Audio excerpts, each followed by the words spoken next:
আর বিষয় হলো দিনদার ব্যক্তি, দিনী পরিবেশ গড়া এবং সৎ প্রতিবেশীর গুরুত্ব কতটা, এটা আমাকে দেওয়া হয়েছে। ইতিপূর্বে এই বিষয় নিয়ে আমি স্টাডি করিনি, অবশ্যই অত্যন্ত গুরুত্বপূর্ণ একটা ব্যাপার।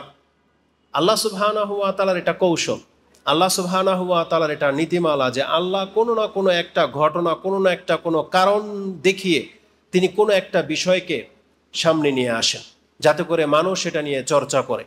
ইসলামের এটা অনেক বড় একটা বিষয় যে সৎ ব্যক্তির সঙ্গী হওয়া এবং যাদের সাথে আমরা বসবাস করব সেই প্রতিবেশী কেমন, এটাকে চুজ করা, পছন্দনীয় ব্যক্তিদের সাথে প্রতিবেশী হওয়া, এটা ইসলামের অনেক বড় একটা ব্যাপার, যেটা আমরা অধিকাংশ মুসলিম, আমি বলতে পারি 90% মুসলিম এটার কোনো কদর করে না।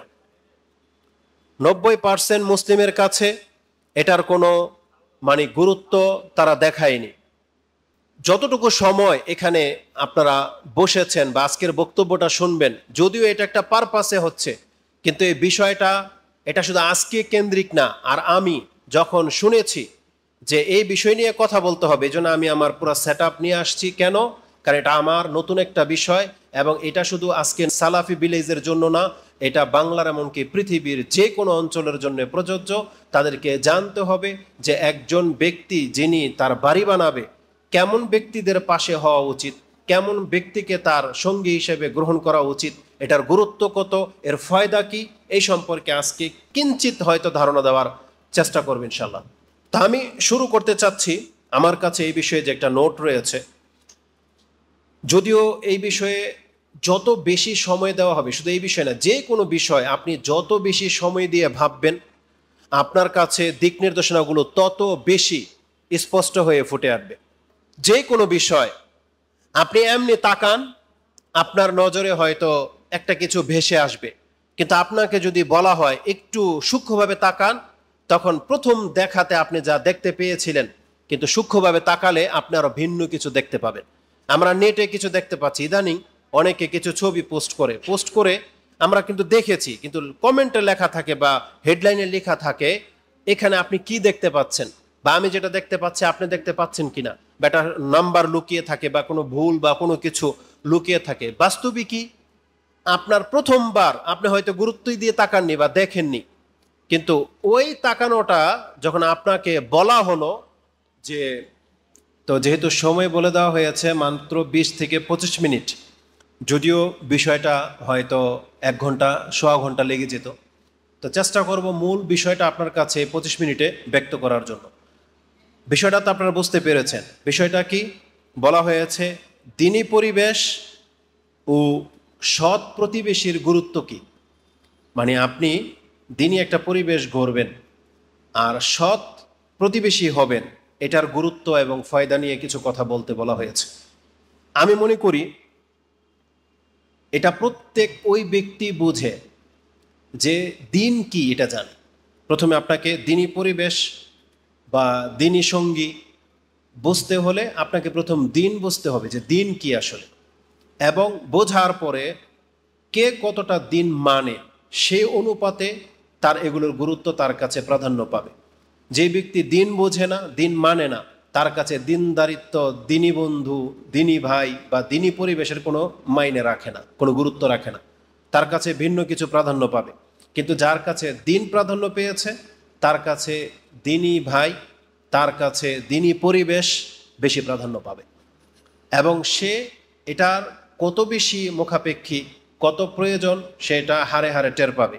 বিশেষ করে আমাদের মতো সমাজের লোকেরা, যাদের চারপাশে হচ্ছে ফিতনা, যাদের চারপাশে এমন ব্যক্তিরা বসবাস করে যারা মুসলিম হওয়া সত্ত্বেও ধর্ম পালন করে না, সেই জায়গায় আপনি যখন দিন পালন করা ব্যক্তি হবেন, তখন আপনি বুঝতে পারবেন যে একজন দিনদার ব্যক্তির সাথে সঙ্গী হওয়া, একটা দিনী পরিবেশ পাওয়া, এটা কত বড় নেয়ামত, এটা সে বুঝতে পারবে।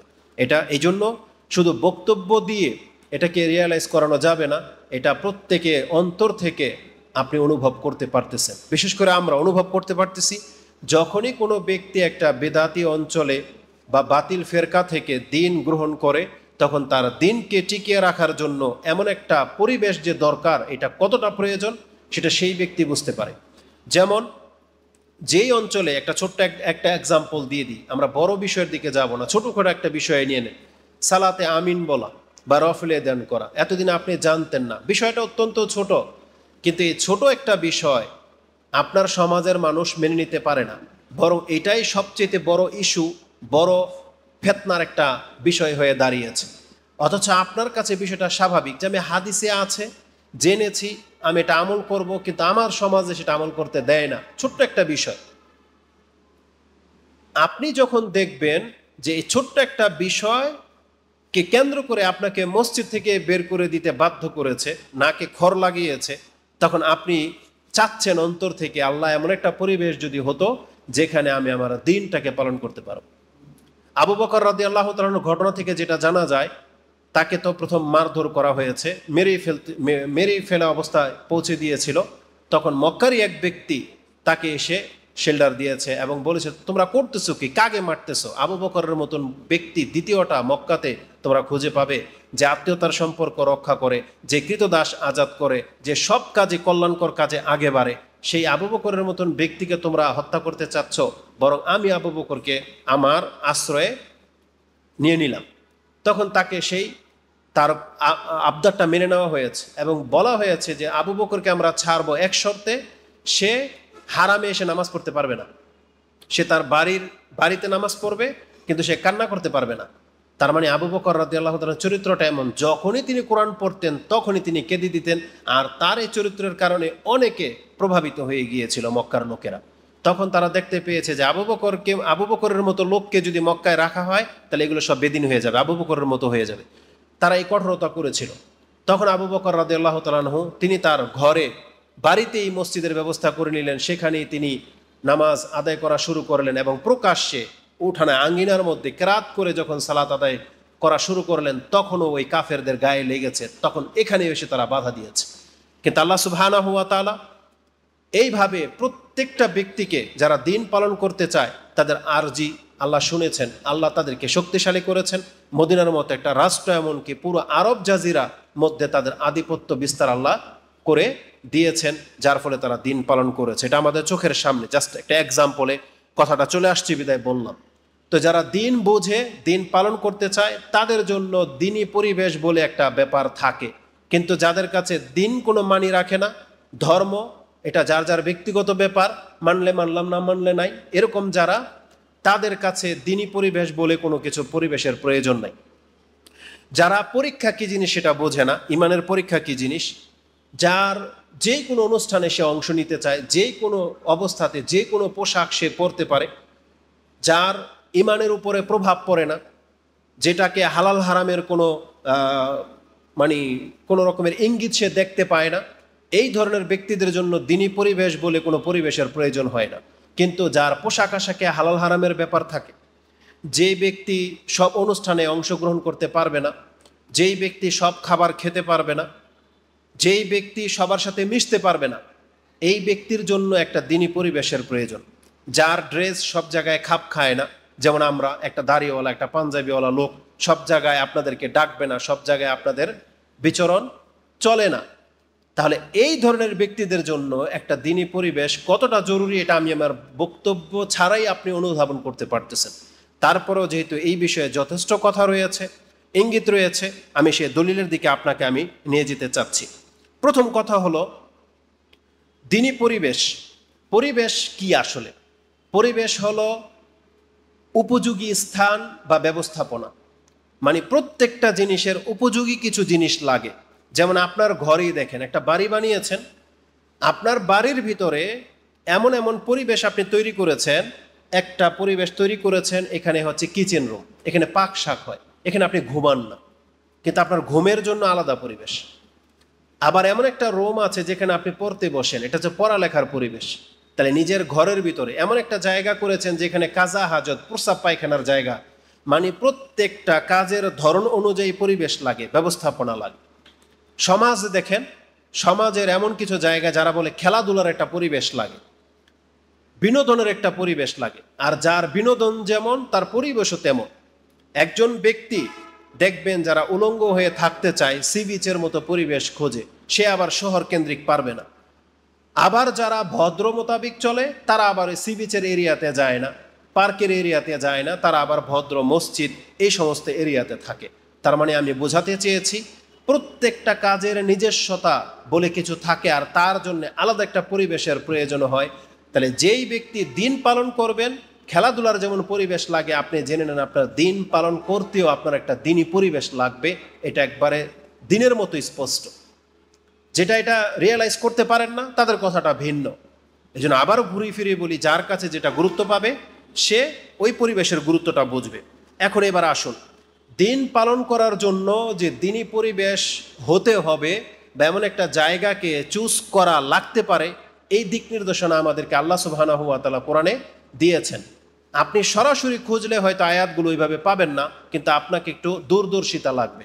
যেমন একটা আয়াত আমি আপনার কাছে পেশ করি, যেখানে আল্লাহ সুবহানাহু ওয়া তাআলা সূরা আনকাবুত 29 নম্বর সূরার 56 নম্বর আয়াতে আল্লাহ বলেছেন, ইয়া ইবাদিয়াল্লাযীনা আমানু ইন্না আরদি ওয়াসিয়া, নিশ্চয় হে ইমানদাররা যারা আমার প্রতি ঈমান এনেছো, ইন্না আরদি ওয়াসিয়া, আমার জমিন হচ্ছে প্রশস্ত, ফাইয়ায়া ফা'বুদুন, অতএব তুমি আমারই ইবাদত করো। আপনি কি বলতে পারবেন ইমানদারদেরকে আল্লাহ ডেকে বলতেছেন আমার জমিন প্রশস্ত, তুমি আমার ইবাদত করো, ইবাদতের সাথে জমিন প্রশস্ততা হওয়ার কথা কেন আসবে? কারণ আল্লাহ সুবহানাহু ওয়া তাআলা আপনাকে ইঙ্গিতে বুঝিয়ে দিয়েছেন, তুমি যেহেতু আমার উপরে ঈমান এনেছো, তোমার মুখ্য উদ্দেশ্য হলো আমার বন্দেগী করা। এখন আমার ইবাদত করতে হবে, এটা করতে তুমি যেখানে পারবে সেখানে চলে যাবে। মানে মূল হলো আল্লাহর দিন পালন করা। এখন আল্লাহর দিন পালন করা যদি আমার জন্মভূমিতে সম্ভব হয়, তাহলে আমাকে আমার জন্মভূমিতে থেকেই দিন পালন করতে হবে।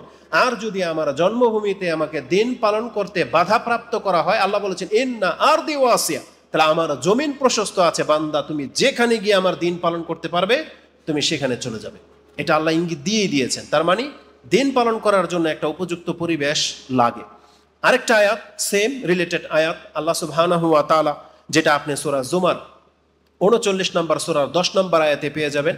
তাতে আল্লাহ বলেছেন, কুল, হে নবী আপনি বলে দেন, ইয়া ইবাদিয়াল্লাযীনা আমানুত্তাকু রাব্বাকুম, হে ঈমানদাররা তোমরা তোমাদের রবকে ভয় করো, তোমাদের প্রতিপালককে ভয় করো। লিল্লাযীনা আহসানু ফি হাযিহি দুনিয়া হাসানা, নিশ্চয়ই যারা এই দুনিয়াতে ভালো কিছু করবে তাদের জন্য উত্তম প্রতিদান আল্লাহর পক্ষ থেকে ব্যবস্থা করে রাখা হয়েছে।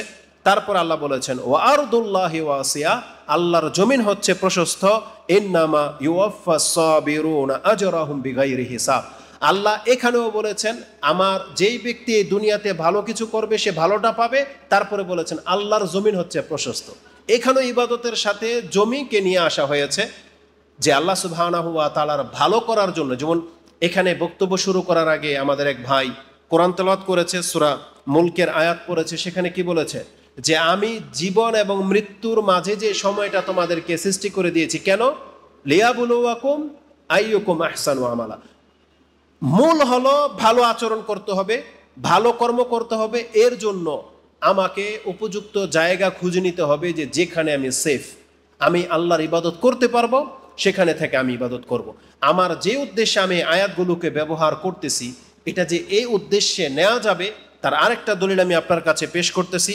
এটা স্পষ্ট, সেটা হচ্ছে সূরা নিসা 4 নম্বর সূরা, তার 97 নম্বর আয়াতে আল্লাহ সুবহানাহু ওয়া তাআলা এক শ্রেণীর ব্যক্তিদের সম্পর্কে বলতেছেন, ইন্নাল্লাযীনা তাওয়াফাহুমুল মালাইকা, কিছু ব্যক্তিদেরকে যখন মালাকুল মউত আত্মা কবজ করবে তারা অপারগ অবস্থায় সেখানে পড়ে থাকবে, তাদেরকে বলা হবে জালিমি আনফুসিহিম। আল্লাহ বলেছেন জালিমি আনফুসিহিম, তারা নিজের নফসের উপরে জুলুম করেছে, মানে তারা পাপী ছিল সেই অঞ্চলে। কালু, তাদেরকে বলা হবে ফিমা কুনতুম, তোমরা এই অঞ্চলে এই অবস্থায় কেন বা কিভাবে তোমরা আছো? কালু কুন্না মুস্তাদাফিনা ফিল আরদ, তারা বলবে আমরা তো এই অঞ্চলের মধ্যে অপারগ। তার মানে ধরে নেন একজন মুসলিম কিন্তু নেপালে বসবাস করে, ইন্ডিয়ার মতো এমন জায়গায় যেখানে একবার ওপেন পূজা করা হয়, পূজার জন্য চাঁদা কালেকশন করা হয়, আপনি আল্লাহর নাম নিলে মার খাবেন, এমন একটা জায়গায় আছেন, কিন্তু পয়সাওয়ালা বিজনেস আছে আপনার ওখানে, আর আপনি আল্লাহর ইবাদত পালন না করে সেখানে আপনার মৃত্যুর ডেট চলে আসছে, জীবনে এক ওয়াক্ত নামাজও পড়েন নাই, আল্লাহর তাওহীদের কোনো খেয়াল রাখেন নাই, মালাকুল মউত উপস্থিত, এখন তাকে বলা হচ্ছে তুমি এখানে কি অবস্থায় আছো? কিন্তু সে জালেম, কিন্তু সে বলবে কুন্না মুস্তাদাফিনা ফিল আরদ, আমরা তো এই জমিনের মধ্যে অসহায়, আমার অত নিরুপায়, কারণ এটা আমাদের রাষ্ট্র না, এটা আমাদের ধর্ম চলে না। আল্লাহ সুবহানাহু ওয়া তাআলা এই ধরনের ব্যক্তিদের কাছ থেকে কোনোদিন এই উজর আপত্তি গ্রহণ করবে না, বরং আল্লাহ সুবহানাহু ওয়া তাআলা এদের সম্পর্কে বলতেছেন, কালু আলাম তাকুন আরদুল্লাহি ওয়াসিয়া, আল্লাহর জমিন কি প্রশস্ত ছিল না? ফেরেশতা তার গর্দানে পিটাবে, তার কপালে আঘাত করবে এবং আত্মা বের করা হবে এবং বলা হবে, তুমি এখানে দুর্বল বিদে আল্লাহর ইবাদত করতে পারো না, তাহলে এই অঞ্চল তুমি ছেড়ে কেন দিলা না? আল্লাহর জমিন কি প্রশস্ত ছিল না? তার মানে আমি ঘুরে ফিরে এটা দেখাতে চেয়েছি, আল্লাহর বন্দিগি হলো মূল, আর আল্লাহর বন্দিগিকে প্রতিষ্ঠিত করার জন্য আপনাকে এমন অঞ্চল বেছে নিতে হবে যেখানে আপনি আল্লাহর দ্বীনকে পরিপূর্ণভাবে পালন করতে পারবেন। এটা হচ্ছে মূল। আর বর্তমান যদি এটা বাংলাদেশ মুসলিম রাষ্ট্র, অধিকাংশ মানুষের এখানে মুসলিম, এখানে আল্লাহর দ্বীন পালন করার যে কোনো অঞ্চলে করা যায়, কিন্তু দিন দিন যখন ফিতনা বেড়ে যাচ্ছে, আমরা যখন কোরআন সুন্নাহওয়ালাদের সংখ্যা হারিয়ে ফেলতেছি, কোরআন সুন্নাহওয়ালার সংখ্যা যখন কম, তখন আমাদের পাপী মুসলিমদের চাইতে উচিত যারা দিন পালন করবে তাদের এমন একটা এনভায়রনমেন্ট, এমন একটা এরিয়া, এমন একটা সমাজ হওয়া উচিত যেখানে দিন পালন করা সম্ভব। বরং আমি সৌদি আরবের মতো জায়গাও দেখেছি, ভালো আলেম যারা, ভালো সৎ যারা, তারা সব এরিয়াতে বসবাস করে না, তারা একটা অঞ্চলকে বেছে নেয়। যেমন রিয়াদের আল কাসিম শহর, যেটা আমরা জানি সবচেয়ে বেশি আলেমের সংখ্যা সেখানে আছে, এবং সেখানে এমনও গ্রাম আছে যে গ্রামে বাকালার মধ্যে সিগারেট বিক্রি হয় না। আপনি জানেন যে অঞ্চলে বাকালার মধ্যে সিগারেট বিক্রি হয় না, গ্রামে নিষেধ, অথচ সৌদি আরবে আপনি জানেন, শুধু সৌদি কেন, পুরো গালফ আরব কান্ট্রির মধ্যে 90% বা 95% মানুষ সিগারেট খায়। কি মনে করেন? তাহলে সেই অঞ্চলের মধ্যেও এমন ব্যক্তিরা সেখানে বসবাস করে যে তাদের বাকালাতে সিগারেট বিক্রি করা হয় না, এবং আল কাসিমের অধিকাংশ মহিলারা পর্দা করে। সৌদি আরব তো বর্তমান যুগে একেবারে ওপেন হয়ে যাচ্ছে, এখন বাধ্যবাধকতা নাই, কিন্তু সেখানেও আপনি এমন অঞ্চল পাবেন যেখানে এখনো দিনকে পালন করা হয়। কেন তাহলে তারা এমন অঞ্চল বেছে নিয়েছে? শুধু আল্লাহর দিনকে টিকে রাখার জন্য। তারা ফতোয়াবাজি করেনি যে বাকিরা সব কাফের হয়ে গেছে, আমরাও ফতোয়াবাজি করতেছি না বাংলাদেশের সব কাফের, আমরা সব শুধু মুসলিম না, এমন না। বরং আল্লাহ সুবহানাহু ওয়া তাআলা মুমিনদের মধ্যে মুত্তাকি বলে একটা শব্দ রেখেছেন। মুসলিমরাও মুসলিম, মুত্তাকিরাও মুসলিম, কিন্তু মুত্তাকিরা অন্যান্য সাধারণ মুসলিমের মতো না। যারা আল্লাহকে ভয় করবে অবশ্যই তারা অন্যদের চাইতে পৃথক। এই ইঙ্গিত কোরআন হাদিসের মধ্যে আমাদেরকে দিয়ে দেওয়া হয়েছে। তো সময় যেহেতু খুব কম, আমি খুব দ্রুত দলিলগুলো বলে দিই, আপনারা এগুলো নিয়ে ভাববেন যে রাসূলুল্লাহ সাল্লাল্লাহু আলাইহি ওয়াসাল্লাম থেকে এই মর্মে দিক নির্দেশনা কি রয়েছে, যে দিন পালন করার জন্য দিনী পরিবেশ এবং ব্যক্তি কতটা জরুরি। রাসূলুল্লাহ সাল্লাল্লাহু আলাইহি ওয়াসাল্লাম বলেন, আনাবি সাঈদিন আল খুদরি আন্না রাজুলান আতান নবী সাল্লাল্লাহু আলাইহি ওয়াসাল্লাম, একজন ব্যক্তি রাসূলের কাছে এসে জিজ্ঞেস করেছে, আইয়ুন নাসি আফদাল, কোন ব্যক্তি সবচেয়ে উত্তম? রাসূল দুইজন ব্যক্তির কথা বলেছেন। প্রথম ব্যক্তি রাজুলুন ইউজাহিদু ফি সাবিলিল্লাহ বিমালিহি ওয়া নাফসিহি, যেই ব্যক্তি তার সম্পদ আর জীবন দিয়ে যুদ্ধ করেছে, তার মানে জীবন মাল সব লাগিয়ে দিয়েছে, এই ব্যক্তি সবচেয়ে উত্তম, এর মতো কেউ হইতে পারবে না। বলছে সুম্মামান, এই ব্যক্তির পরে মর্যাদায় কে আগে বাড়বে?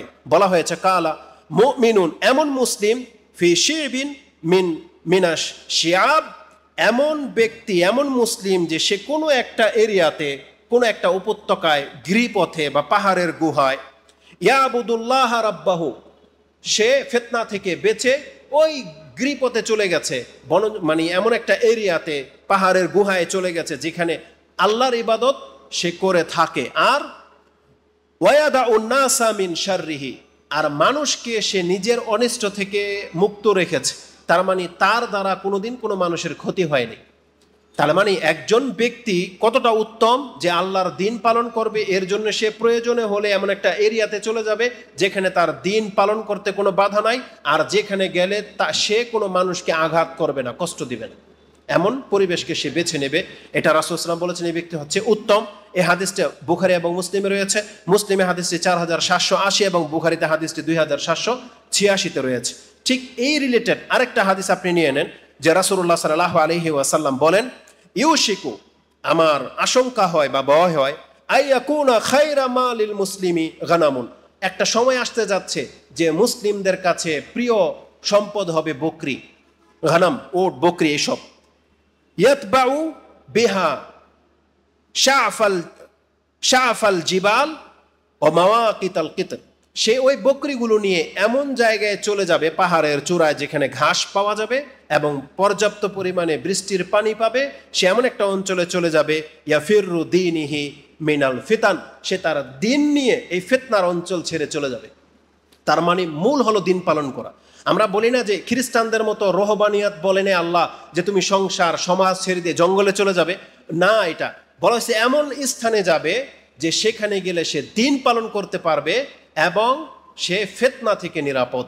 তাহলে আজকে আমাদের এই ভিলেজ করার প্ল্যান কিন্তু ওই ফিতনা মুক্ত একটা সমাজ গড়া, যেখানে ফিতনা, ওখানে যে ফিতনা মুক্ত তা না, কারণ ফিতনা তো আমাদের সাথে সাথে ঘোরে, এখানেও ফিতনা আমাদের মধ্য দিয়ে ঢুকবে, কিন্তু আশা করি সেটা বাইরের যে ফিতনা, সিগারেট বিড়ি গান বাজনা এই সমস্ত ফিতনা থেকে মুক্ত। আমি জানি না এই ভিলেজের কর্ণধার যিনি এই শর্ত আরোপ করেছে কিনা, কিন্তু আমি মাহমুদ বিন কাসিম নারায়ণগঞ্জ ভিলেজের জন্য শর্ত আরোপ করেছি, সেখানে একজন ব্যক্তি দাড়িবিহীন থাকতে পারবে না, তাহলে তার কাছে আমরা জায়গা বেচি না। সে গান বাজনা করতে পারবে না, টাকটার নিচে প্যান্ট নিতে পারবে না, তার ফ্যামিলি পর্দা করবে এবং প্রকাশ্যে সিগারেট চলবে না, মানে ওই অঞ্চলে এরিয়ার ভিতরে কোনো ধূমপান চলবে না। এই 5টা জিনিস যারা মেনে নেবে তারা আমাদের সাথে আসতে পারেন। আলহামদুলিল্লাহ 150 জন পরিবার যুক্ত হয়ে গেছে, যেটা নারায়ণগঞ্জ সোসাইটি হবে। তাহলে আমরা সব ফিতনা দূর করতে পারবো না, কিন্তু আমাদের সোসাইটিতে আমরা এটা তো করতে পারবো যে এখানে গান বাজনা মুক্ত, সিগারেট বিড়ি মুক্ত, বেপরদায় কোনো মহিলা রাস্তায় আপনি দেখতে পাবেন না। এতটা অন্তত এই ফিতনার যুগে আমরা করে দেখাতে পারি কিনা। আর আল্লাহর কাছে আমরা তো আর বিচারের হাত কাটতে পারবো না, কারণ রাষ্ট্রীয় আইনের ব্যাপার, ওটা আমরা করতে পারবো না। কিন্তু আল্লাহ যদি আমাদেরকে শক্তিশালী করে, এই ভিলেজের মতো আমরা একটা নগরী, একটা শহর, চাইলে রাষ্ট্র কায়েম করতে পারবো ইনশাআল্লাহ, যদি আমরা এক থাকি।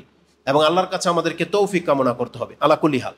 তাহলে রাসূল বলেছেন সে ফিতনা থেকে বাঁচার জন্য সে এমন একটা অঞ্চলে চলে যাবে যেখানে সে তার দিন পালন করতে পারবে। এই হাদিসগুলো থেকে আমি যেটা প্রমাণ করতে চেয়েছি যে অবশ্যই দিন পালনের জন্য একটা পরিবেশ লাগে, এটা পরিবেশ লাগে। বরং রাসূলুল্লাহ সাল্লাল্লাহু আলাইহি ওয়াসাল্লাম হুযায়ফা রাদিয়াল্লাহু তাআলা আনহুকে কথা বলেছিলেন, যদি এমন কোনো জামাত সময় আসে যখন মুসলিমদের কোনো জামাত থাকবে না, কোনো আমির থাকবে না, তখন আমি কি করব? রাসূল বলেছেন তুমি প্রত্যেকটা দলকে প্রত্যাখ্যান করবে এবং তুমি তোমার প্রয়োজন অনুযায়ী এমন জায়গায় বসবাস করবে যেখানে তুমি দিন পালন করতে পারো। তুমি যদি গাছের গোড়া খেয়ে বাঁচতে হয় এবং হাত্তা ইউদরিকাল মৌতা, মৃত্যু তোমাকে যদি এসে মোলাকাত করে, ওয়ান্তা আলা যালিক, তারপর তুমি ওই নীতির উপরে থাকবে। এটা রাসূল সাল্লাল্লাহু আলাইহি ওয়াসাল্লাম তাকে বলেছেন, যে হাদিসটা আপনি বুখারীতে 7084-তে পেয়ে যাবেন। তার মানে একজন ব্যক্তিকে তার দিন পালন করতে হবে, এটা হচ্ছে মুখ্য বিষয়। এর জন্য তাকে এমন জায়গা চুজ করতে হবে যেখানে তার দিন পালন করতে কোনো বাধা না আসে, যাতে ওই ব্যক্তির মতো বলতে না হয় কুন্না মুস্তাদাফিনা ফিল আরদ, আল্লাহ আমরা থেকে নিরুপায় ছিলাম, আমরা মদখোরকে বাধা দিতে পারি নাই, আমরা গান বাজনাকে বাধা দিতে পারি নাই, বরং আমরা এদের সাথে মিশে গেছি, আমরা দুর্বল ছিলাম। এই কথা যেন বলতে না পারেন। কেন? কারণ এই জন্য আগেই বলা হয়েছে যে তুমি তোমার দিন নিয়ে এমন জায়গায় বসবাস করো যেখানে তোমার দিনের কোনো ক্ষতি হবে না। এই জন্য দিনী পরিবেশটা অত্যন্ত জরুরি। রাসূলুল্লাহ সাল্লাল্লাহু আলাইহি ওয়াসাল্লাম থেকে এই মর্মে যে এক্সাম্পলগুলো দেওয়া হয়েছে তার মধ্যে অনেক গুরুত্বপূর্ণ একটা হাদিস এটা মাথায় রাখবেন, নিয়ে যাওয়ার মতো। রাসূল বলেছেন আর রাজুলু আলা দীনি খালিলিহি, নিশ্চয়ই ব্যক্তি, মানুষ সাধারণত তার অন্তরঙ্গ বন্ধুর মোতাবিক চলে। তার মানে সে যার সঙ্গী তার স্বভাব চরিত্র তার মধ্যে ঢুকে যায়। এই যে রাসূল বলেছেন আর রাজুলু আলা দীনি খালিলিহি, নিশ্চয়ই ব্যক্তি তার অন্তরঙ্গ বন্ধুর দিক নির্দেশনায় পরামর্শে চলে। অতএব ফালিয়ানজুর, তোমরা আহাদুকুম, তোমরা প্রত্যেকে এটা লক্ষ্য করো, মান ইউ খালিল, কাকে তুমি অন্তরঙ্গ বন্ধু হিসেবে গ্রহণ করতেছো, তাহলে তুমি তাকে একটু দেখে নিবা। এখন যে যাকে অন্তরঙ্গ বন্ধু হিসেবে গ্রহণ করতেছো, তার মানে তুমি শুধু তার ব্যক্তিকে না, তার ব্যক্তিত্বকে পর্যন্ত তুমি গ্রহণ করতেছো। কারণ এই ব্যক্তিত্বটা আমাকে ভালো লেগেছে, তাই না? এই জন্য তাকে আমি বন্ধু হিসেবে গ্রহণ করেছি। এখন এই ব্যক্তি যদি নামাজি হয়, তো তার মানে এই ব্যক্তিত্বটা আমার মধ্যে আসবে। এই ব্যক্তি দাড়িওয়ালা হলে, সৎ হলে, যে যদি হিংসা মুক্ত থাকে, তাহলে এর প্রভাবটা আমার উপরে পড়বে। কিন্তু এই ব্যক্তি যদি নাচ গান পার্টি হয়, এই ব্যক্তি যদি কোনো ক্রিয়াকৌতুককারী ব্যক্তি হয়, এই ব্যক্তি যদি রাজনৈতিক দলের কোনো ব্যক্তি হয়, তাহলে আপনি তার ব্যক্তিত্বের উপরে ভিত্তি করেই তাকে বন্ধু হিসেবে আপনি গ্রহণ করেছেন বলে বিবেচিত হবে এবং আপনিও কিন্তু তার চরিত্রের দিকে ফিরে যাবেন। এই জন্য রাসূল বলেছেন তোমরা কাকে বন্ধুরূপে গ্রহণ করবে, ওই ব্যক্তির ব্যক্তিত্বটাকে একবার দেখে নিও, কারণ তুমিও কিন্তু সেই পথেই পাওয়ার হবে। এই হাদিসটি আবু দাউদ কোট করেছেন, যেটা 4833 এবং তিরমিজিতে হাদিসটি 2378 রয়েছে। খুব জটিল একটা ব্যাপার, যা আপনি ভাববেন না আমি তো হেদায়েতওয়ালা, ওকে আমি হেদায়েত করে দেব। আমরা দেখেছি এমন বহু দিনদার ব্যক্তি দিন পেয়ে গেছে, 6-7 মাস বছর খানিক দিন প্র্যাকটিসও করেছে, কিন্তু তার আগের জাহিলিয়াতের বন্ধুদেরকে সে ছাড়েনি। দেখা যাবে যে 1-2 বছর পরে সে তার দিন থেকে আবার সে আগের রীতিনীতিতে ফিরে গেছে। এটাই বাস্তব। কারণ আল্লাহ সুবহানাহু ওয়া তাআলা মানুষকে যেই নেচারের উপরে সৃষ্টি করেছেন এটাই হচ্ছে মূল। আপনি ভালো পথে থাকতে চান, ভালো পথ ধরতে হবে। আপনি যদি ভালো পথ না ধরেন, ভালো সঙ্গী গ্রহণ না করেন, তাহলে কোনোদিন আপনার বিবেক বুদ্ধি দিয়ে আপনি ভালো পথে থাকতে পারবেন না। আপনি ভুলে যাবেন না, ওই যে 100 জন ব্যক্তিকে হত্যা করেছিল, সে যখন তওবা করার মনস্থর করেছিল, তাকে যে পরামর্শটা দেওয়া হয়েছিল সেটা কি ছিল? তাকে বলেই দেওয়া হতো যে তুমি তওবা করে নাও, হয়ে গেল। কিন্তু তাকে শুধু তওবা করতে বলা হয় নাই, বলা হয়েছে তুমি এই এরিয়া ছেড়ে দাও, এই অঞ্চলে খারাপ লোকেরা বাস করে, তুমি ওই অঞ্চলে চলে যাও, ওখানে দিন পালন করা ব্যক্তিরা বাস করে, সৎ ব্যক্তিরা বাস করে, তাদের সাথে গিয়ে আল্লাহর সৎ কাজে লেগে যাও। সে কিন্তু ওইদিকে যাচ্ছিল। এই জন্য বোঝা যাচ্ছে যে দিনী পরিবেশ এটা অত্যন্ত জরুরি দিনকে টিকানোর জন্য। দিনী পরিবেশ, দিনদার ব্যক্তি, এটা প্রত্যেকটা ব্যক্তির জন্য অর্ধেক দিন পুরা করে দেওয়ার সমান আমি মনে করি। কারণ যেখানে আপনার দাঁড়িয়ে রাখতে কষ্ট হবে, কিন্তু সব দাড়িওয়ালা, সেখানে দাঁড়িয়ে রাখতে আপনার কোনো কষ্ট হবে না। আমি একটা জিনিস দেখেছি সৌদি আরবে, এই যে যেই সিজনগুলোতে মাদ্রাসা বন্ধ থাকে 3 মাস, তখন সৌদি আরবের কর্নিশ সমুদ্রের পাড়গুলোতে তারা সেমিনার করে যুবকদেরকে সঠিক পথে রাখার জন্য। ওখানে কুইজ হয়, বক্তব্য হয়, অনেক রকমের খেলাধুলা হয়। আমি সে অঞ্চলে গিয়ে দেখেছি, সুবহানাল্লাহ, আপনি যদি এমন ধার্মিক যুবকদেরকে দেখতেন যাদের দাড়ি এত লম্বা লম্বা, আমাদের কাপড় তো টাকনা ছুঁয়ে ছুঁয়ে গেছে, কিন্তু এমন ধার্মিক ব্যক্তিরা যাদের অর্ধেক সাক তাদের জুব্বা, মেসোয়াক, একটা আধা হাতের মেসোয়াক তার পকেটে, চেহারা কত নুরানি চেহারা, তত ভদ্র তাদের আচরণ, তাদেরকে দেখে কিন্তু আমরা স্পৃহা পেয়েছি। তো সৌদি আরব তো আমরাও গিয়েছি, হ্যাঁ, কর্ম করতেই গিয়েছি, আরও রাজায় আপনার ভাই ব্রাদারও গিয়েছে, তা আমরা সেখান থেকে দিন নিয়ে আসছি। তারা শুধু টাকা ছাড়ার কিছুই নিয়ে আসতে পারেনি কেন? কারণ তারা ওই পরিবেশটা বেছে নিয়েছে যেখানে খারাপ লোকদের আনাগোনা বেশি। কিন্তু আমরা আল্লাহ সুবহানাহু ওয়া তাআলার অনুগ্রহে এমন পরিবেশ পেয়ে গিয়েছিলাম যেখানে আমরা শুধু দিনদার ব্যক্তিদেরকেই দেখেছি, যাদের থেকে আমরা আদর্শ গ্রহণ করেছি। অতএব ব্যক্তি এবং স্থান এটা ব্যক্তির উপরে প্রভাব ফেলে, যার ফলে রাসূলুল্লাহ সাল্লাল্লাহু আলাইহি ওয়াসাল্লাম আমাদেরকে এই দিক নির্দেশনাগুলো দিয়েছেন। দুনিয়াতে যে যার বন্ধু গ্রহণ করেছেন, অন্তরঙ্গ বন্ধু, জানেন কিয়ামতের মাঠে কি হবে? আল্লাহ সুবহানাহু ওয়া তাআলা কোরআনের মধ্যে একটা আয়াত আপনি নিয়ে নেন, যেটা সূরা যুখরুফ 43 নম্বর সূরার 66 নম্বর আয়াত। আল্লাহ সুবহানাহু ওয়া তাআলা বলেছেন, আল আখিল্লাউ ইয়াউমা ইযিন বাদুহুম লিবাদিন আদু। প্রত্যেকটা অন্তরঙ্গ বন্ধু কিয়ামতের মাঠে একে অপরের শত্রু হয়ে যাবে, একে অপরের শত্রু হয়ে যাবে, ইল্লাল মুত্তাকিন।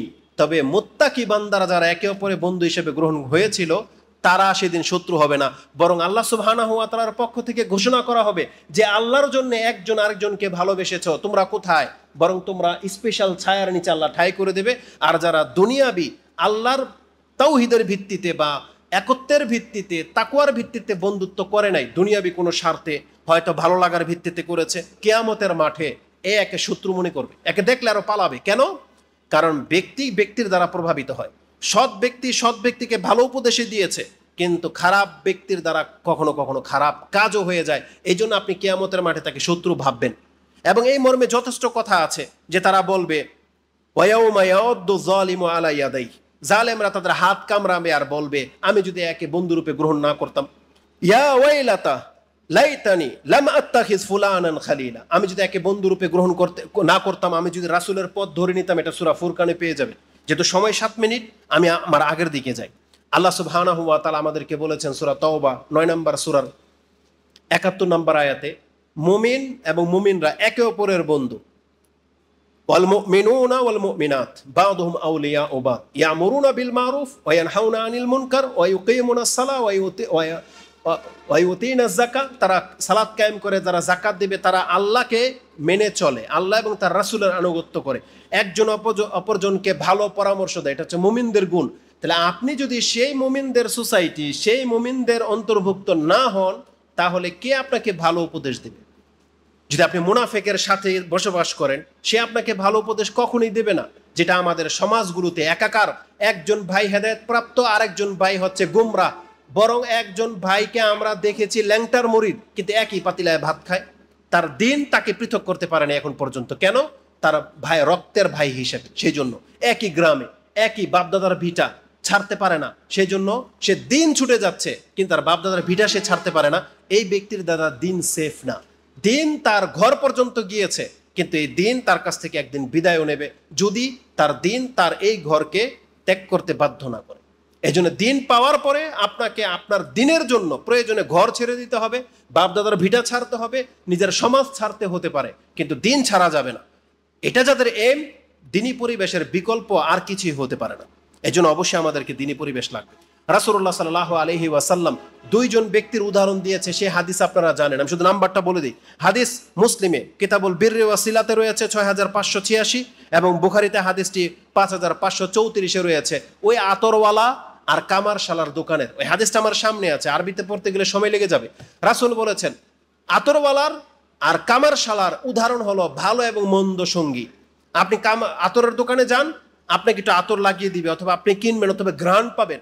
কিন্তু আপনি যদি কামারশালায় বসেন, তার আগুনের ফুলকা আপনার কাপড়কে জ্বালিয়ে দেবে, অথবা আপনি দুর্গন্ধ নিয়ে সেখান থেকে ফিরবেন।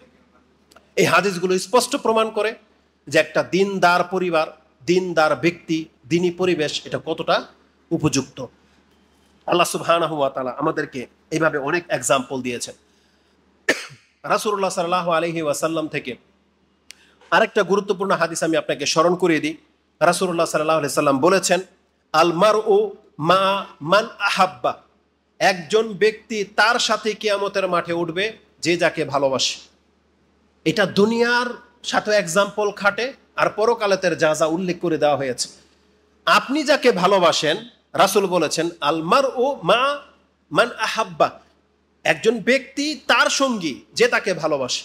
এখন আপনি দিনদার ব্যক্তিদেরকে যদি ভালোবাসেন, সালাফি আলেমদেরকে যদি ভালোবাসেন, কিন্তু আপনি তাদের সাথে আসলেন না, তাদের সাথে ওঠা বসা করেন না, আপনার ওঠা বসা ওই এখন পর্যন্ত তাদের সাথেই, তাহলে আপনার ভালোবাসার দাবি মিথ্যা হয়ে যাবে। তার রাসূল বলেছেন যে যাকে ভালোবাসে, নেচার তো এটাই বলে সে তার সাথে যাবে, তাই না?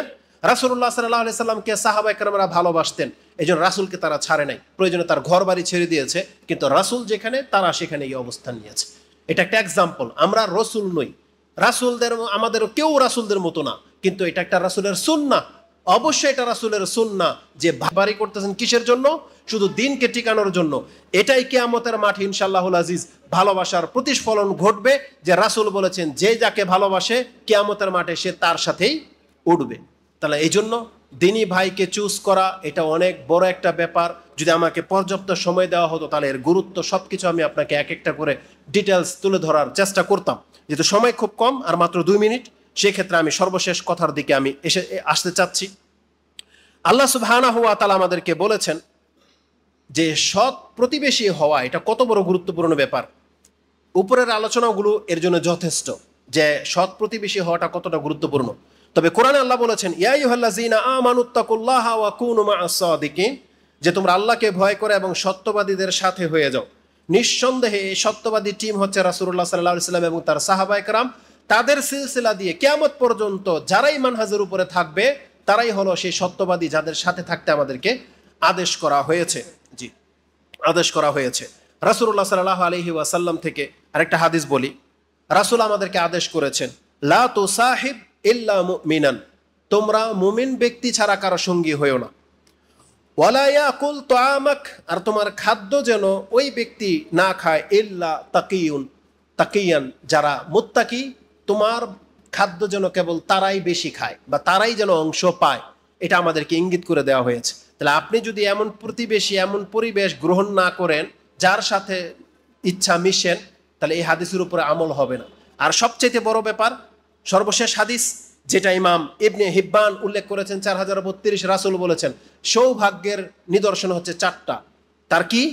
যার প্রতিবেশী সৎ, যার নারী সৎ, তার মানে যার স্ত্রী সৎ, যার কাছে একটা সাওয়ারি আছে হানিয়ান, মানে একবারে আপনাকে উৎফুল্ল করে দেয়, মানে একদম ভালো, কোনো জায়গায় থেমে যায় নাই, এমন একটা সাওয়ারি। আর ওয়াল বাইতু ওয়াসিয়ান, একটা প্রশস্ত বাড়ি, যে বাড়িটা সংকীর্ণ না, যে একটা ব্যক্তি আপনার সাথে দেখা করতে আসছে, আপনার ওয়াইফকে পর্দা করে আরেক রুমের কোনায় থাকতে হয়, তারপরে তার সাথে কথা বলতে হয়, মানে এত সংকীর্ণ বাড়ি, একটা মাত্র বাথরুম, এটার মধ্যে আপনার ওয়াইফ যাবে, গেস্ট আসবে, পোলাপান যাচ্ছে, আপনি প্রশস্ততা পাচ্ছেন না। তো রাসূল বলেছেন সৌভাগ্যের লক্ষণ হচ্ছে 4টা, যার একটা প্রশস্ত বাড়ি আছে, যার প্রতিবেশী সৎ, যার স্ত্রীটা সৎ আর যার একটা সাওয়ারি আছে যেটা হানিয়ান মানে প্রশস্ত প্রশান্তি দেওয়ার মতো একটা। আবার দুর্ভাগ্য বা হতভাগার 4টা লক্ষণ বলা হয়েছে। বাড়ি তো বানিয়েছে কিন্তু দাইয়েকান, স্ত্রী হচ্ছে বদ, প্রতিবেশী হচ্ছে অসৎ, আর সাওয়ারি মাঝে রাস্তায় গিয়ে বন্ধ হয়ে যায়। বোঝেন না? তাহলে রাসূলুল্লাহ সাল্লাল্লাহু আলাইহি সাল্লাম বলেছেন অবশ্যই সৎ প্রতিবেশী এটা ভাগ্যের লক্ষণ, এবং এই ভাগ্যের চাবিটা আল্লাহ মনে হচ্ছে আমাদের প্রত্যেকের হাতে দিয়ে দিয়েছে। আল্লাহ বলেছেন তুমি তোমার প্রতিবেশী কাকে বানাবে তুমি চুজ করো। রাসূল বলেছেন প্রতিবেশী যেন তোমার দেয়ালে একটা পেরেক ঠুকবে তুমি নিষেধ করবা না। তাহলে আপনি কি চান না আপনার এমন একটা প্রতিবেশী হোক? এর জন্য এই ধরনের উদ্যোগ নিঃসন্দেহে এটা প্রশংসনীয়। আল্লাহ সুবহানাহু ওয়া তাআলার কাছে দোয়া করি যারা এই উদ্যোগ গ্রহণ করেছেন এবং যারা অংশ নিয়েছেন, আল্লাহ তুমি আমাদের এই সোসাইটিতে বরকত দান করো, আমাদেরকে এই